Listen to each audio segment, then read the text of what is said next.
परवीन शाकिर की खूबसूरत गज़ल आपकी समातों की नज़र।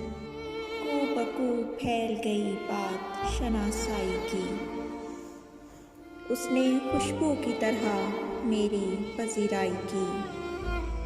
कैसे कह दूँ कि मुझे छोड़ दिया है उसने, बात तो सच है मगर बात है रुसवाई की।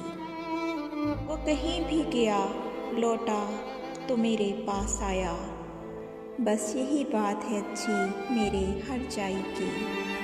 तेरा पहलू तेरे दिल की तरह आबाद रहे, तुझ पे गुजरे न कयामत शबे तन्हाई की। उसने जलती हुई पेशानी पे जब हाथ रखा, रूह तक आ गई तासीर मसीहाई की। अब भी बरसात की रातों में बदन टूटता है, जाग उठती हैं अजब ख्वाहिशें अंगड़ाई की।